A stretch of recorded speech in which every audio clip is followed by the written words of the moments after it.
তো আসলে আজকে যেহেতু আমাদের বাইসেলের একটা ক্লাস হবে, তো বাইসেল সম্পর্কে আসলে কয়েকটা বিষয় জানি যে আসলে মূলত আমরা বাইসেলটা কেন করি। তো আসলে ফরেক্স মার্কেটে আপনি ট্রেড করতে গেলে বাই বা সেল করতে হবে, ক্রয় বা বিক্রয় আপনাকে অবশ্যই করতে হবে। তো আসলে মূলত বাই এবং সেল আমরা কেন করি? ধরেন আমাদের কাছে দুইটা কারেন্সি আছে, একটা হচ্ছে ধরেন বাংলাদেশ টাকা এবং একটা হচ্ছে ইউএস ডলার। তো আমরা যদি সাধারণত অন্য দেশে যাই, ধরেন আমাদের বাংলাদেশ থেকে যদি ইউনাইটেড স্টেটে যাই বা আমেরিকায় আমরা যদি যাই, তাহলে সেখানে কিন্তু আমাদের বাংলাদেশি যে কারেন্সি টাকা সেটা কিন্তু চলবে না। সেখানে কিন্তু অবশ্যই ইউএস ডলার যেটা আছে সেটা দিয়ে আমাদের যা যাবতীয় খরচ আছে বা আমার যেটা খরচ করার ইচ্ছা হয় সেটা কিন্তু আপনাদের ডলার দিয়েই করতে হবে। তো সেক্ষেত্রে আসলে আমাদের তখন কি করতে হবে, আমাদের যে বাংলাদেশি যে টাকা আছে সেই টাকাকে কনভার্ট করতে হবে ইউএস ডলারে। সেটি আমরা ওই দেশে আপনারা হয়তোবা যে কোনোখানে এখানে পেয়ে যাবেন এক্সচেঞ্জারে বিভিন্ন দেশের এক্সচেঞ্জার আছে, সেখানে গেলেই আপনাকে বিডিটি থেকে ইউএসডি কনভার্ট করে দিবে। সেই ইউএসডিটা আপনি সেখানে খরচ করতে পারবেন বা সেটা ওইখানে চলবে। তো এই যে একটা এক্সচেঞ্জ, মূলত এই এক্সচেঞ্জ করার কাজই হচ্ছে বা নামে হচ্ছে ফরেন এক্সচেঞ্জ বা ফরেক্স ট্রেডিংয়ের একটা পূর্ববর্তী নাম হচ্ছে ফরেন এক্সচেঞ্জ, যেটাকে আমরা একটা কারেন্সি থেকে আরেকটা কারেন্সিতে বিজনেস আকারে করি।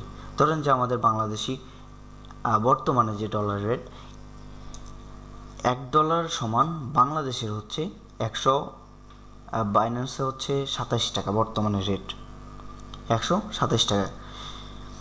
এবং সেটা যদি আমরা ইউএস ডলারে কনভার্ট করি এবং সেটা যদি 127 টাকা দিয়ে সেই জায়গায় আমরা কনভার্ট করে ফেলি, ধরেন আমরা $1 সেখান থেকে কিনবো $127 টাকা দিয়ে, আমরা যদি সেই ইউনাইটেড স্টেট থেকে আবারও যদি আমরা বাংলাদেশে আসি, তাহলে কিন্তু আমাদের সেই ডলার আর চলবে না। তখন আমাদের বাংলাদেশি এক্সচেঞ্জারে গিয়ে আমাদের সেটা ডলার থেকে বাংলাদেশি টাকায় মানে বিডিটিতে সেটা কনভার্ট করে নিতে হবে। এইখানে আপনারা আসার পরে যদি দেখেন যে আমি সেখানে ডলার কিনছিলাম 127 টাকায়, বর্তমানে ডলার রেট হচ্ছে 130 টাকা, তাহলে হচ্ছে কি সেখানে কিন্তু আপনি বাংলাদেশে আসে তারপরেও আপনার 3 টাকা লাভ থাকতেছে। এই যে একটা এক্সচেঞ্জের পরে আপনাদের একটা প্রফিট থাকলো, মানে 3 টাকা প্রফিট থাকলো, সেটাই মূলত ফরেন এক্সচেঞ্জের মধ্যে পড়ে। ধরেন একটা কারেন্সি থেকে আরেকটা কারেন্সি ক্রয় বিক্রয় করা। তো যাই হোক, এখন আমরা দেখি ক্রয় বিক্রয়, এটা আমরা বুঝলাম যে আসলে এটা কী বা কেমনে হয়। তো এখন আমরা জানি যে আসলে আমাদের ট্রেড করার জন্য কোন প্ল্যাটফর্মটি বেস্ট। একটা আছে মেটা 5, একটা আছে মেটা 4। তো মেটা 4 এবং মেটা 5-এর মধ্যে তেমন কোনো ডিফারেন্স নেই। মেটা 5 এবং মেটা 4 একই কোম্পানির, একই সেক্টরের, শুধু মেটা 4 হচ্ছে একটু আগের মানে ওল্ড ভার্সন এবং মেটা 5 হচ্ছে আপনাদের নিউ ভার্সন। তো আপনাদের জন্য সাজেস্ট করব আপনারা অলওয়েজলি মেটা 5-এ ট্রেড করার ট্রাই করবেন, কারণ মেটা 5-এ হচ্ছে আপনাদের ট্রেডিং যে সিস্টেমটা বা বাই সেলের যে সিস্টেমটা সেটা হচ্ছে অনেক সুন্দর এবং হচ্ছে আপনারা সহজেই সেখান থেকে বাই সেল করতে পারবেন।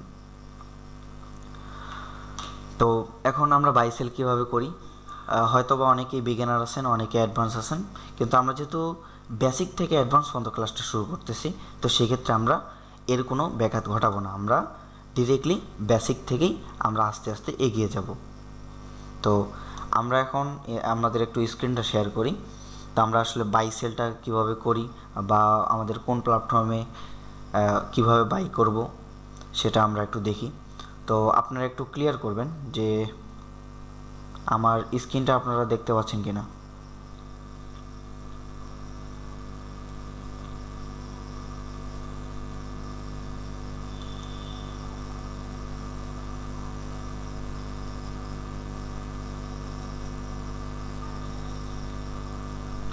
আচ্ছা, হয়তো বা একটু মিস্টেক, ওয়েট। আচ্ছা, আমরা এবার হ্যান্ড রাইসের মাধ্যমে জানিয়ে দিই যে আসলে আমরা স্ক্রিনটা দেখতে পাচ্ছেন কিনা। একটু হ্যান্ড রাইসের মাধ্যমে জেনে দিলে আমার জন্য বেটার হয় কথা বলতে প্লাস আপনাদের বোঝাতে। তো আমরা অনেকেরই হ্যান্ড রাইস দেখতে পাচ্ছি। তো আপনাদের অসংখ্য ধন্যবাদ আমাদের রেসপন্স করার জন্য এবং ক্লাসে সম্পূর্ণভাবে থাকার জন্য। তো আমরা যেহেতু বর্তমানে মোবাইলে স্ক্রিনে আছি, আসলে আপনারা পিসি থেকে কিভাবে ট্রেড করবেন সেই বিষয়টা আপনি যার মাধ্যমে যুক্ত আছেন ওনাকে বললেও হবে, এবং হচ্ছে আমাদের হয়তোবা এটা নিয়ে সামনে আমরা ক্লাস করানোর একটা চিন্তা ভাবনা করব। হয়তোবা রুটিনে সেটা নাই, তারপরও আমরা সেটার চেষ্টা করব। তো মূলত আমরা যখন মেটা 5-এ আসি, এটা হচ্ছে একটা মেটা 5 সেক্টর। আগে আমি এখানে চলে আসলাম। আপনারা যদি প্লে স্টোরে যান সেখান থেকে আপনারা মেটা 5 লিখে যদি সার্চ করেন তাহলে আপনারা এই স্ক্রিনটা আপনি পাবেন। আমি যদি একটু ভালোভাবে দেখানোর ট্রাই করি, এখানে যে আপনি অ্যাপসটা দেখতে পাচ্ছেন মেটা ট্রেডার 5, সেটা আপনি এখানে পেয়ে যাবেন।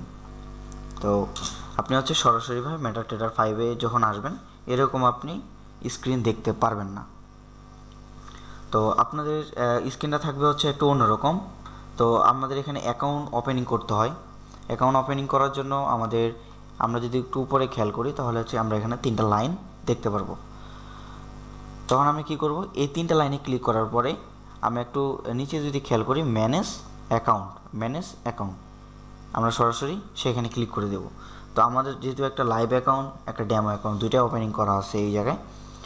তো আপনারা যারা বিগিনার আছেন তাদের জন্য বলি, আপনারা হচ্ছে যে কাজটা করবেন, এখানে আসার পরে আপনারা হচ্ছে একটা প্লাস চিহ্ন পাবেন। এই যে উপরে আপনারা যদি খেয়াল করেন একটা প্লাস চিহ্নের মতো পাবেন। সেই প্লাস চিহ্ন যদি আপনি ক্লিক করেন তাহলে এখানে আপনারা হচ্ছে একটা অপশান পাবেন। আর যদি আপনাদের কোনো অপশান না থাকে তাহলে এখানে সরাসরি লিখবেন হচ্ছে মেটা লিখলে অটোমেটিক্যালি এই যে উপরের যে অপশানটা মেটা কোডেক্স এলটিডি মানে লিমিটেড, সেটা আপনারা পেয়ে যাবেন। তো আর সেটা পেয়ে যাওয়ার পরে আপনি সেটার উপরে যদি ক্লিক করেন তাহলে হচ্ছে এরকম একটা হোম পেজ পাবেন। যেহেতু আগে থেকে আমাদের কোনো ডেমো অ্যাকাউন্ট নেই, সেক্ষেত্রে আমরা নতুন একটা ডেমো অ্যাকাউন্ট এই জায়গায় ক্রিয়েট করার ট্রাই করব। সেক্ষেত্রে আমাদের কাজ হবে কি, এই যে উপরে যে লেখা আছে ওপেন এ ডেমো অ্যাকাউন্ট,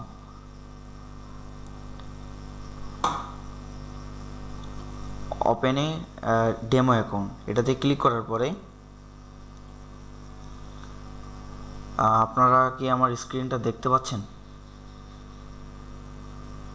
আমি মনে হয় একটু প্রবলেম ফেস করতেছি আমার স্ক্রিনের দিকে। আচ্ছা, বুঝতে পারছি, এটা হয়তো বা কোনো কারণে।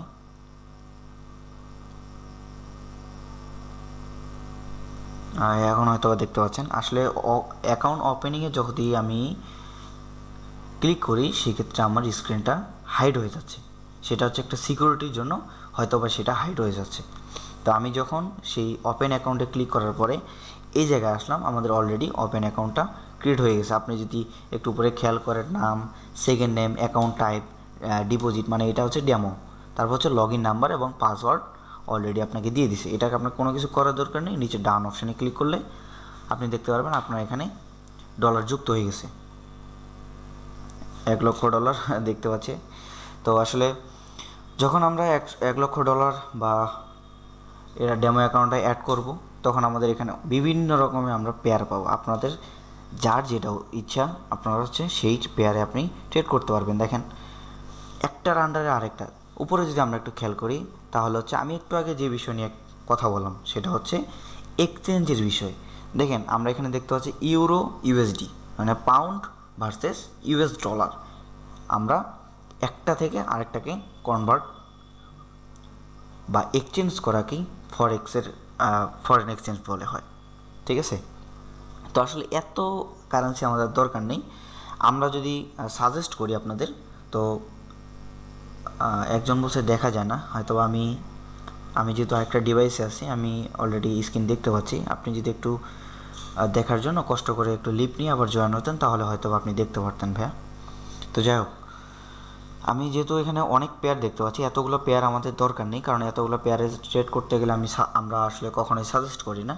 তো ফরেক্স ট্রেডে মার্কেট অ্যানালাইসিস বা টেকনিক্যাল বলেন যে কোনো অ্যানালাইসিস বেস্ট পারফরমেন্স হচ্ছে XAU USD মানে গোল্ড ভার্সেস ইউএস ডলার, ঠিক আছে। তো সেক্ষেত্রে আমাদের এত পেয়ারের কোনো দরকার বা এত কারেন্সির আমাদের কোনো দরকার নেই। তো সেক্ষেত্রে আমরা কী করব, সেক্ষেত্রে আমরা যদি একটু উপরে খেয়াল করি, এই যে পেন্সিলের মতো একটা আইকন পাবো, হয়তো বা অনেকে দেখতে পাচ্ছেন না বা বুঝতে পারতেছেন না, এই যে পেন্সিলের মতো একটা আইকন পাবো উপরে, সেই পেন্সিল আইকনে যদি আমরা ক্লিক করি তাহলে এখানে ডিলেটের অপশান পাবো, যে আমাদের কয়টা পেয়ার এখানে যুক্ত আছে বা কয়টা কারেন্সি আমাদের এখানে যুক্ত আছে সেই বিষয়গুলো আমরা এখানে দেখতে পাচ্ছি। তো সেই ক্ষেত্রে এখন আমরা কী করব, উপরে যদি একটু খেয়াল করি একটা ডিলেক্স বক্স, আমরা যখন ইমেজ ডিলিট করি বা কোনো কিছু ডিলিট করি এখানে আমরা একটা বক্স আমরা দেখি, সেই বক্সে যদি আমরা ক্লিক করি তাহলে এখানে আপনার কোন কোন পেয়ার আপনি এখানে ডিলিট করতে যাচ্ছেন, কোনটা কোনটা আপনি ডিলিট করতে যাচ্ছেন, আপনার মন কী চায়, আপনি কোনটাতে ট্রেড করবেন, তো আপনি যেটাতে ডিলিট করতে যাচ্ছেন আপনি শুধু সেগুলো সিলেক্ট করবেন। ধরেন যে আমি হচ্ছে সবগুলোই ডিলিট করে দেবো, আর হয়তো সবগুলোই ডিলিট করার মতো কোনো অপশান পাবো না, যেহেতু ইউরো ইউএসডি এটা হচ্ছে একটু অন্য কালার দেখা যাচ্ছে, তার মানে এটা অলরেডি চার্টে আমাদের শো হয়ে আছে। যেহেতু এটা চার্টে আমাদের শো হয়ে আছে সেক্ষেত্রে আমরা এটা ডিলিট করতে পারবো না, বাকি যেগুলো আছে সেগুলো আমি ডিলিট করতে পারবো। তো আমি ডিলিট অপশানে ক্লিক করে অল ডিলিট করে দিলাম। এখন যেহেতু আমরা ইউরো ইউএসডি এখানে ওপেনিং করা আছে, তো আমরা কি বললাম আমাদের জন্য বেস্ট হবে XAU ইউএসডি। তো সেটা আমরা কিভাবে অ্যাড করব, আমরা যদি একটু খেয়াল করি ডিলিট বক্সের পাশে বাম পাশে আমরা একটা প্লাস চিহ্ন দেখতে পাচ্ছি, আপনাদের সুবিধার্থে আরেকটু আমি মার্ক করে দিলাম, আমি একটা প্লাস চিহ্ন দেখতে পাচ্ছি, সেখানে যদি আমি ক্লিক করি এখানে আমরা একটা সার্চ বক্স পাবো, আমরা এখানে কি চাই আসলে। তো আমাদের চাওয়ার হচ্ছে আমরা এখানে লিখবো হচ্ছে XAU, এটা আসলে চাপ হয়ে গেছে সরি, আমরা লিখবো হচ্ছে XAU এবং হচ্ছে ইউএসডি। এই যে নিচে যদি আমরা একটু খেয়াল করি তাহলে দেখতে সর্বোচ্চ নিচে XAU ইউএসডি, আমরা এটার উপরে ক্লিক করলে অলরেডি সেটা অ্যাড হয়ে গেছে। আমরা কি করব এখন, সাধারণত আমরা ব্যাক করে চলে যাব, আমাদের দুইটা পেয়ার অলরেডি দেখতে পাচ্ছি অ্যাড হয়ে গেছে। এখন আবার আমরা ব্যাক করে চলে যাই, যাওয়ার পরে আমরা এখন চার্ট ওপেন করব হচ্ছে কোনটা, XAU ইউএসডি। তো আমরা যদি সেটার উপরে একটা ক্লিক করি আমরা নিচে দেখতে পাচ্ছি কয়েকটা অপশান, তার মধ্যে রয়েছে নিউ অর্ডার চার্ট, প্রপার্টিস, ঠিক আছে, depths of market structure, simple view mood. তো আমাদের এত কিছু দরকার নেই, আমরা যে চার্ট যে অপশানটা দেখতে পাচ্ছি সেটার উপর যদি আমরা ক্লিক করে দিই তাহলে আমাদের এরকম একটা চার্ট শো করবে, যেটা হচ্ছে গোল্ড ভার্সেস ইউএস ডলার। আমরা কি করবো এখন, সাধারণত আবার ওই যে নিচে দেখতে পাচ্ছি কোর্টেস, মানে এই যে চার্ট ট্রেড তারপর হচ্ছে কোর্টেস, এই কোর্টেসের উপরে যদি আমরা ক্লিক করি উপরে আবার পেন্সিল আইকনে ক্লিক করব, ডিলিট অপশনে ক্লিক করব, ইউএসডি যেটা আছে সেটা ডিলিট করে দিয়ে ব্যাক করে চলে আসলাম আবার চার্টে। এখন এই যে চার্টে আসার পরে আমাদের এখন মূলত যে ধারণা, সেই ধারণা হচ্ছে মার্কেট, আমি বলতেছি বা আমরা বুঝতে পারতেছি মার্কেট অ্যানালিসিসের মাধ্যমে সাধারণত, মানে এটা একদম শিওরলি না, মানে আমরা মনে করেন যে আমরা একদম বেসিক, আমরা কিছুই জানি না, বাট আমরা মার্কেট অ্যানালিসিস করার পরে আমি বুঝতে পারতেছি যে মার্কেট এখান থেকে আপে যাবে বা ডাউনে যাবে। তো আমার অ্যানালিসিস হচ্ছে মার্কেট আপে যাবে, এরকম একটা ধারণা আমি নিলাম। নেওয়ার পরে আমরা এখানে কি করব, যেহেতু আপে যাবে তাহলে আমাদের কি করতে হবে, সাধারণত আপে গেলে আমাদের বাই করতে হবে, মানে আপনার XAU এটা হচ্ছে আপনার গোল্ড এবং ইউএসডি এটা হচ্ছে আপনাদের ডলার, যেটা হচ্ছে সাধারণত বাম পাশে থাকে, সেটাতে আমরা যদি বাইয়ে ক্লিক করি, তাহলে আমরা গোল্ড বাই করব এবং তার সাথে আমরা হচ্ছে ইউএস ডলারের পরিবর্তে আমরা হচ্ছে গোল্ড যেটা আছে সেটা হচ্ছে বাই করতেছি, যেটা হচ্ছে একসাথে হয়ে যায়, ইউএস ডলার সেল হয় এবং হচ্ছে গোল্ড বাই হয়ে যায় অটোমেটিক্যালি। ঠিক আছে, অনেকেরই প্রশ্ন থাকে যে আসলে ভাইয়া আমরা যে বাই করতেছি আমাদের কি এটা সেল করতে হবে না, এটা কখনোই না ভাই, কারণ আসলে এটা ক্রিপ্টো ট্রেড না, ক্রিপ্টোতে আসলে সেল করতে হয়, এখানে সেল করতে হয় না। আপনি যদি বাই করেন তাহলে আপনি গোল্ড বাই করতেছেন এবং তার সাথেই ইউএসডি সেল করতেছেন। আপনি যদি সেল করলে আপনি ইউএসডি সেল করতেছেন, তার সাথে আপনি ইউএস ডলার বাই করে ফেলছেন, মানে একটার সাথে আরেকটা বিপরীত হয়ে যায়। ঠিক আছে, তো এটা আসলে আরও যখন আপনারা আরও ভালো কিছু শিখবেন বা অনেক উপরে যাবেন, উপর লেভেলে যাবেন, তখন এটা সম্পর্কে আরও আমরা অ্যাডভান্সলি দেব ইনশাল্লাহ, আপনাদের দোয়া কামনা। তো আমরা যদি একটা সাধারণত বাইয়ে ক্লিক করি তাহলে আমাদের এখানে একটা নতুন অপশন, যেহেতু নতুন আমাদের কিছু ডিসক্লেমার দিচ্ছে বা একটা দিক নির্দেশনা দিচ্ছে, তা আমরা এগুলো পড়ার আসলে সময় হয় না, কেউ পড়েও না। এই যে আমরা একটু নিচে অপশন দেখতে পাচ্ছি আই অ্যাকসেপ্ট, সেখানে যদি আমরা ক্লিক করে ওকেতে চাপ দিই, চাপ দেওয়ার পরে এরপরে যদি আমরা বাইয়ে ক্লিক করি তাহলে কিন্তু আমাদের একটা এন্ট্রি হয়ে যাবে। এই যে আমরা যদি একটু নিচে খেয়াল করি, বা আমি যে জায়গায় বর্তমানে মার্কেটটা আছে সেই জায়গায় যদি একটু খেয়াল করি, বাই লেখা আছে 0.03 লট একটা। আমরা যদি ট্রেড অপশনে যাই আমাদের অলরেডি একটা বাই চলতেছে, বাই। আমরা যদি সেল করতে চাই আমরা উপরে দেখতে পাচ্ছি সেল অপশন, এক কথায় বাম পাশে আমরা দেখতে পাচ্ছি সেল অপশন, ডান পাশে দেখতে পাচ্ছি আমরা বাই অপশন। আমরা যদি সেল করতে চাই সেলে ক্লিক করব, বাই করতে চাইলে আমরা বাইয়ে ক্লিক করব।